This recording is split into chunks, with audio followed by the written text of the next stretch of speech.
everyone. Welcome to our Gauteng Alliance lunch, where we basically seek to gather together to do what we're doing now, is basically fellowship and see how we can make the gospel spread across the whole of Gauteng. Some of you might be here wondering, when we say Gauteng Alliance, what is this thing that we are talking about?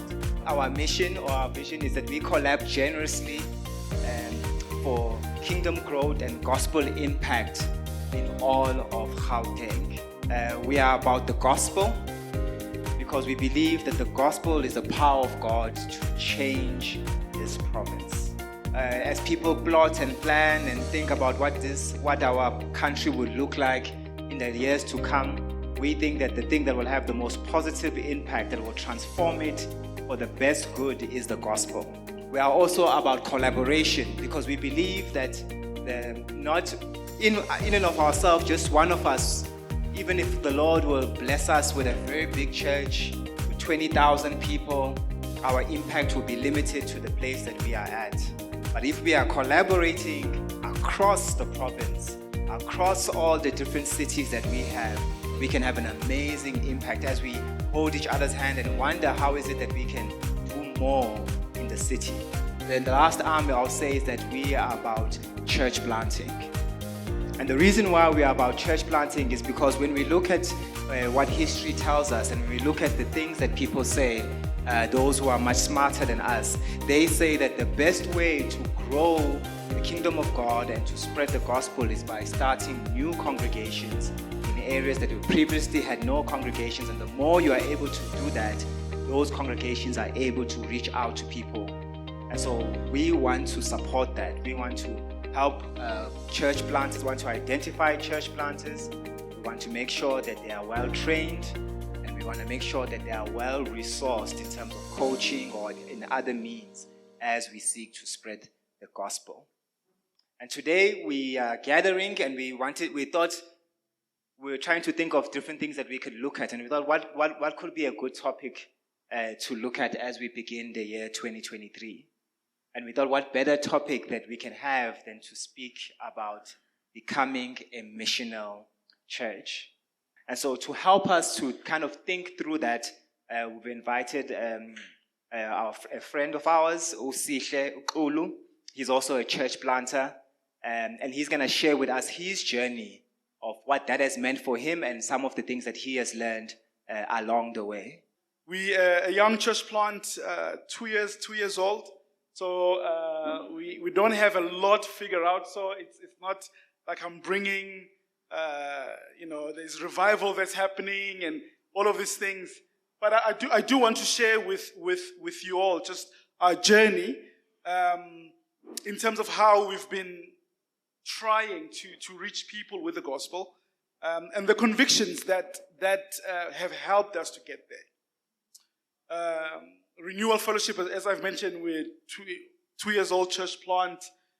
We are a product of the collaborations that Musa was talking about in terms of different organizations, different churches who've walked with us and trained us and supported us. So it's for me, it's always a joy to come to Gauteng Alliance, because I feel like our church plant is like a baby of this. So we're really grateful to be part of this. So we'll start more on just the convictions and sort of the theological grounding that have helped us to think through mission. And then we'll get to most practical stuff on that. I do want to share a quick verse, or a verse in Acts 26, from verse 28 to 29. Acts 26, verse 28 to 29. Paul here has been in jail for almost 2 years. He's in chain, and he has this opportunity to present his case again with King Agrippa. And he says in verse 28, then Agrippa said to Paul, do you think that in such a short time you can persuade me to be a Christian? Because Paul has been sort of trying to talk to him. And he's saying, do you think that with what you are doing, with all these things you're trying to share with me, you're trying to persuade me, you can persuade me to be a Christian? And Paul says something that has really stuck with me for a long time as I've read this text. He says, short time or long time, I pray to God that not only you, but all who are listening to me today may become who I am, except for these chains. And that has been something that has stuck with me even as we started planting and thinking through how we're going to reach people, how we're going to go about being missional as a church. That we're going to need to ground ourselves with a very solid motivation. For myself as the lead planter, but also for our people, for our group, for the people who are here. If we're going to do mission, we're not going to do it with a sense of, guys, this is what we need to do. We just planted, we need to get our church big, we need to do all of these things. But how do I get our people to be able to say to those people, or to be able to have this thing that Paul is having, to say, I really want people to experience what I've experienced. So the first thing that has grounded us in terms of mission has been cultivating or making a priority to get people to have gospel renewal. Because this was happening here with Paul. There's something of the gospel that is happening in him that he's just like, I need you to experience this. And for us, it meant that we will prioritize formation with our people. We will prioritize gospel renewal with our people, to say the gospel is not just good for saving us, but the gospel is good for transforming us, for changing our lives. Before we go anywhere, we need to cultivate this. Drilling in the beauty and the transformative power of the gospel is going to be our priority as a church. Deeply formed mission is first about who we are becoming more than what we are doing. We need to get that. If you're going to go for your zeal for Jesus without the love, without the renewal of the gospel, you're going to burn out, firstly. But also you'll have wrong motives. Secondly, reframing mission. We're to sort of get with our people and sort of teach this thing. We want to think about mission. We want to teach about mission. We are disciples of Jesus on mission. But also, we need to understand mission in a different way, so that it takes away the burden that we might feel when we think of it in a wrong way. That we need to understand that mission is God's work that He has invited us in. And God has been long active in mission before us. Before we get to Edenvale and Greenstone, God is already working there. We're not going to come there as saviors. We're not going to come there as this new church that's going to bring something new. No, God is already at work.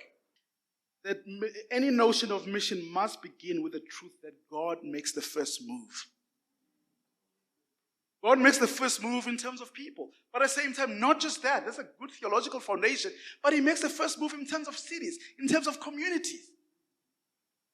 Recently, we had we are in a sort of a suburb in Edenvale, like almost at the corner of a suburb. So like we have a neighbor this side and neighbor this side, literally houses, families as neighbors.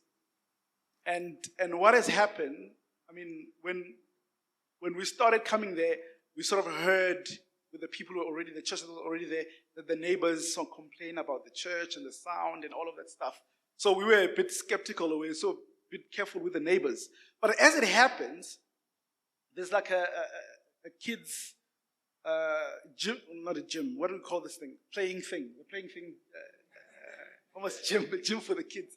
But a playing thing on the ground there for the kids. Jungle gym, there you go. A jungle gym. A jungle gym for the kids. So normally when our kids, they finish their class, they'll sort of play there. And as it happens, the young boy, maybe like 5 years old, of the neighbor, will see these kids playing, and he'll sort of peep on the fence. He and greet them, and he sort of wanted to come and play. And they will sort of invite him that he must come and play with them. As it happens, he asked his parents to come and play with the kids there at the church, and he ended up coming. He'll come to the kids' classes. And when we had our carol service last year, his whole family came. His whole family came. And they were able to be part of our carol service. This is in December. And they've come ever since. But the way that happened is nothing that I thought of. Those kids, all of that, that's the providence of God. The third one would be, I had to really think through how I need to lead our people out of the culture of normalized Christianity. But I really had to learn to challenge our people to say, listen, God is calling us for something else. God is calling us to be different. God is calling us to be holy.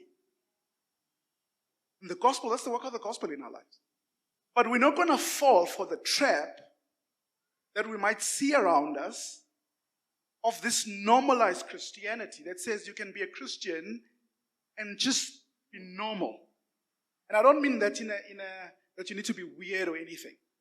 But I'm just saying that you can sort of fall in the cracks like everybody else. There's nothing about you that you can just be a Christian. No one should know. No one can notice at work. You can just be, you can disguise yourself. And I really had to challenge our people to say, no. That's not the call for us. That's not the call. We're not going to prioritize. We're not going to sort of blend in with the world. We're not going to be radicals. We're going to be ordinary witnesses of the Lord Jesus. Because when that happens, when we have this normalized Christianity, you end up with people who avoid awkward confrontations, but at the same time, they miss out on the risk and the trust of God. You end up with people who correct worse or bad Christian misconception. They're good at that. They're good at correcting these misconceptions about Christianity, but they miss out on the best cultivation of spiritual fruit, what God can do through them. But lastly, in these convictions, that we also need to ground our people in gospel hope. Jesus is the one who will finally make all things new. Our job is to do what He has called us to do, yes. But we also need to embrace our limits. Because ultimately, He's the one who sustains the world. He's the one who sustains the world. Colossians 1:17 has been an anchor even for me, that Jesus is before all things, and through Him all things hold together. I can sleep. Man, as a church planter, you lose sleep, I can tell you. Finances, pastoral things, buildings, everything. And as a church planter, and as a church, you need to remind yourself you are not the Messiah. The government is not on your shoulders. Salvation of Joburg is not on your church. It's not, you are not the Messiah. God has called you for something, and He's going to use you there. He's the one who holds things together. Our people can be ordinary. We don't have to be, and by ordinary, I mean ordinary witnesses of the extraordinary God. So those have been our sort of convictions that have helped us as we think through mission. And here are a few practices that have followed. The first one has been prayer. That seems simple. Man, we had to learn we need to pray our socks off. Doesn't mean we're not going to plan, we're not going to strategize, we're not going to think through all of that. I received so much training on strategies and I'm helpful for that. If I didn't, I don't know where we would be. But we're going to pray as if we don't know what to do. But also, another thing, we're going to use what God has given us. We're going to use what's in our hands. We're not going to look at other places. This is what they are doing. We learn from different places. What can we use around us? And for us, we're still a small church plant. We're under 50. So for now, as we're still small, we use our relational capital. Meaning that the community that we have. We have people who we are small, we're 20 of us, 25 of us. We know one another, we love one another, we serve one another, we meet with one another. All of these things, let's use that. And it was helpful for our people to say, man, I'm being served here, I love it here, and I can invite other people here because they're going to be seen. Our people were able to tell other stories that, man, I mean, we were there with COVID in 2020, 2021. I mean, that was tough. But because of that connectedness, we're able to bring each other meals. Those who are not working, how can we help them? All of those things, this is what we have. We're not a big church. We're a small church. Let's use being a small church. How does that work? And God was able to use that. We were intentional, so prayer, relational capital. We're intentional about our gatherings. Even today, we're still intentional about gatherings. We wanted our gatherings to be formative.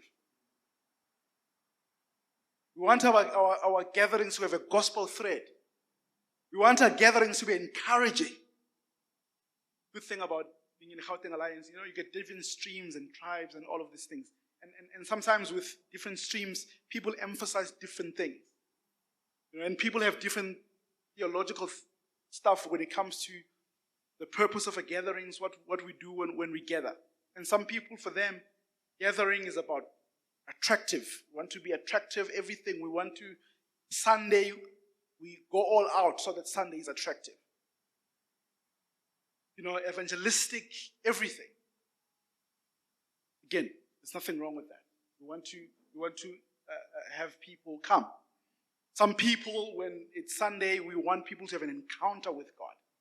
We're going to make sure we're going to pull all stops to have God to come by His power. Again, nothing wrong with that. That sense of God is with us. Some people, there's a sense of a big teaching element in the gathering. To say we want our songs, all of these things, liturgical place, so that everything can be formative and there's this gospel thread within our gathering. And for us, we said, listen, we're not going to choose either or. What does it mean to blend those things?